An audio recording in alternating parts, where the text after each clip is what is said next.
Carl, will start off with a weekend off last weekend. Do you think it came at a good time for the team and the players?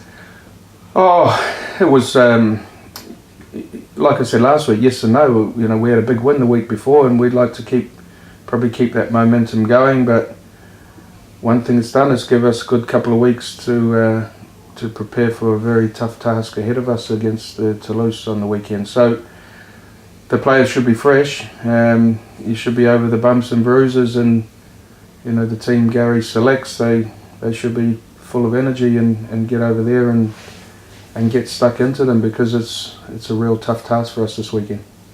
This week the club's gone out with the news that they're going to be playing on pitch 2 at the Keepmoat Stadium against Hemel Stags and South Wales Scorpions. In previous years we played at Castle Park. Were that not available this year?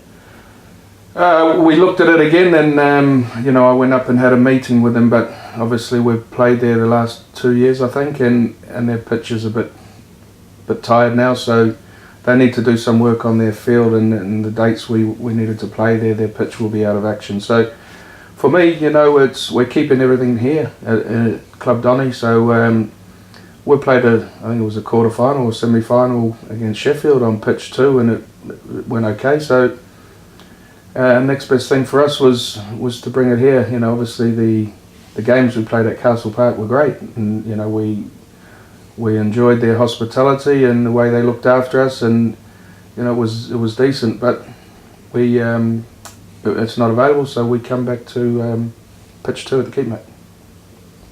And this week it's obviously the trip to Toulouse. Teams travelling out on Friday, coming back on Sunday for Saturday's clash. It's going to be a real big game. Oh yeah, we're under no illusion how tough it is. You know, for them to go to Barrow and put the score on Barrow, they did was opened your eyes a bit. If you didn't notice it, then you're a fool. So Barrow's a real good side, and you know, we had a tough game against them here. So I could only imagine what it's like up in Barrow. It's always notoriously it's tough up there, but you know, for Toulouse to go there and put a score on them, you have to start thinking, are they the team? You're joined by Sonny today, here on the Dugout. You know, back for the Legends Day. How have you found the whole experience of being back over here? Yeah, well, first and foremost, I'd like to say that I've been watching the old Dugout, you know, for a number of months now. You know, back home in New Zealand, and you know, and I've always sort of you know, listened intently to Carl's little sermon, as you could say, and thought, you know, perhaps one day I might be joining him in the dugout and you know, giving my own little take on the ins and outs of the game. But to go back to your question, the Legends Day, yeah, absolutely outstanding. I just thought, you know, it was just one of those days where, you know, to see the players of the ilk of Audley Pennant, you know, Vila Matautia, Rocky Turner, Alex Green, you know, Martin Rouse, you know, and so on, you know, just so many players to, you know, from my era especially, that, you know, we had some great days, you know, not only on but off the field too, and it was just awesome to be a part of and share it not only with, you know, the former players from our era, but also the other eras, the Stuart Pipers and so on, and you know, and just the fans too. There was a lot of fans that were around when I was still playing, that were still there, and I could recognise the faces, and it wasn't too long before I put a name to the faces, and that was outstanding, you know, and to see, you know, a lot of them come up with the old retro jerseys that we used to wear, and you know, ask for a signature, and you know, I suppose, you know, I just couldn't do enough to, you know, go out of my way to you know, accommodate, you know, our Donny fans, because, you know, I think they were wonderful. They still are. You know, back in the day when we had 3,000, 4,000, 5,000 people going to Tattersfield, you know, they were marvellous then, and I've got nothing bad to say about our fans, and you know, I enjoyed the day and the night, and it was just a great atmosphere to be a part of, and you know, all credit to Kyle, you know, and his crew, you know, for organising that, and yeah, just an outstanding day and night. Another thing, from the minute he's turned up in this country, he's begged me to come on the dugout. You know, he's still desperate to be famous. So hopefully this gets a few more fans for him. But to be fair, I think he's been here 2 or 3 weeks now, and Sonny being Sonny, I think you've only had about 3 hours sleep in the whole time you've been here.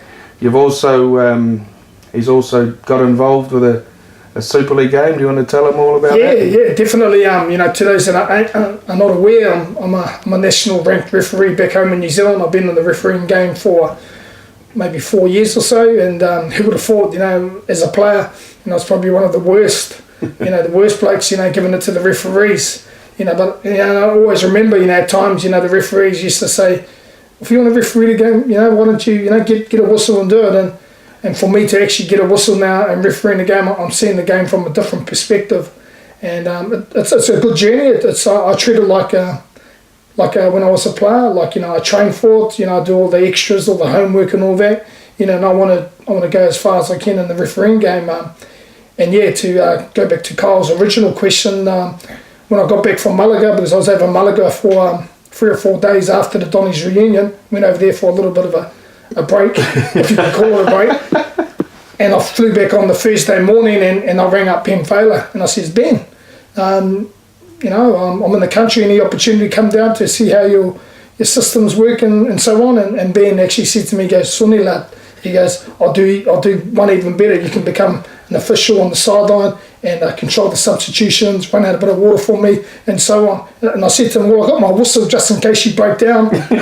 So he had a laugh at that, but it was all good. So I helped out with the Castleford-Wigan game. Obviously there was a few issues at that game, and Darryl Powell, my old mate Darryl Powell, he got stuck into Ben at the end of the game and really give it to him. And but I was lucky at the end of the game, I give Ben a New Zealand Rugby League referee's top, and he gave me his whole kit, shorts, socks, top, and his hoodie here, his Rugby Football League hoodie, and says he loved it, loved sort of myself coming in with my own little take on the game and all that, because I was involved with the whole scenario before and after, what they were talking about, and any advice or anything, any little points that I could pick up on, and Ben took this on board, and I know that referees are cop it hard over here, or they cop it hard everywhere, but from the perspective of where I've been as a former player, I did a little bit of coaching, player coaching and that, and now a referee, I can see the whole wide perspective of the game, so it was good. It was just a great experience to be a part of, and enjoyed it.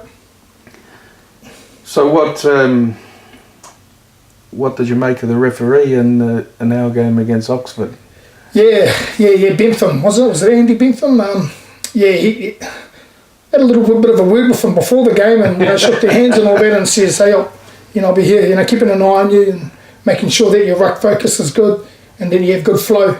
I'm only asking the question because you told me that before the game that you were watching him more than the players today. You were going to assess his performance. Yeah, and after about 15-20 minutes, I'd had enough of his assessment. I was just worried about the game and got a few more beers in. But Benford, unfortunately, for what I saw of the game, he probably didn't have a bit of a feel for the game. I think he needed to let the game flow a bit more. There was too many stop-starts, a little bit like rugby union. He sort of stopped, if someone was down, from an injury, he'll stop, blow the whistle and get them seen to. For me, it's play on because the ball was still in play. So, it's just a few little things that irked me. And, he probably didn't have that feel of the game. As a former player, you sort of get that feel for the game where you want to see the flow. So all you want to really see is, let the rugby do the talking, let the players do the talking. And for me, I think the referee, stifled that. That's my opinion. You better stop. You put your CV into the RFL. This sounds like a job interview for the RFL referee, and if you carry on, I'm going to get loads of emails and everything from our supporters saying, "Can we get Sonny to come over and referee our games?" I'd love to. I probably wouldn't be as bad as Bloomy is to the Dons, because I've heard a little bit of intel from fans and so on that Bloomy's a little bit harsh on his former club. I can understand that, because you don't want to be seen as that Don supporter or Don's lover, and Bloomy was a legend here no matter what. Yeah, he was an absolute legend, and I love my time playing with him and being around him, and for him to be a referee now, I congratulate him, and one day hopefully we might see him up in the Super League ranks. Well, obviously your stay is nearly coming to an end. What's your plans for the next few days, and tell everyone when you're leaving? Yeah, well, actually tonight, Thursday night, I'm off to the Wakefield Hull KR Sky game. I'm not helping out the officials tonight. I'm there in the capacity. I'm in the capacity of a former player of the '98 season. I played for Wakefield in '97, '98, and our '98 team. Cole may remember the game. Yeah, our '98 team actually won promotion when we played Featherston Rovers, who Kyle was playing for. We played Feather Rovers in the final at Huddersfield Ground in '98. Have a look on YouTube. You might be able to see it, guys. But yeah, it was that was a great moment. So. Yeah, we're going along for a '98 Wakefield Trinity reunion. So there'll be a lot of old players, ex-players, from that era. And we'll go along there. I think we're doing a heritage certificate presentation. So I'm looking forward to that because I understand that it's quite awesome to get one of them certificates now. Kyle has got one from Leeds, I think, just previous. So I'm really looking forward to it. I'm also looking forward to getting a heritage certificate on behalf of one of my good friends that played for Wakefield too, Mike Kawiti, who Kyle knows. He was a former Leeds, Wakefield, Rochdale player. So yeah, it'll be a good night catching up with old friends from Wakefield and supporters and fans that still remember our season and the players. So that's what I'm doing tonight, and tomorrow I'm off to Iceland for 3 days for a bit of a fishing trip or business venture. You can call it whatever you like. And no fishing rods needed. So going over to Iceland for a few days. So looking forward to that because where I'm from back in New Zealand, we're closer to the South Pole. So where we're going tomorrow, I think they're closer to the North Pole. So that's going to be interesting, and it's 24 hours daylight from what I can gather. So that will be interesting. So the only thing left to say is in the proper way of how we do it back home. Ka kite, bro. Ka kite, bro. Just finally, one more question. Before you came over here, there were a bit of a controversial question asked to Cal from yourself, and there were a few threats from Cal on the dugout at the Legends game. Did you come through the Legends game all right? Did you survive? You got a slap. Yeah, I did throw out a bit of back in New Zealand we throw out a bit of bait. We call it a hinaki net. So I threw out a bit of bait for Kyle, and he took the bait, as they say. But hey, as we know, it's good crack, good banter, and me and Kyle, we're bros for life. Have been, always will be. Later. Ka kite.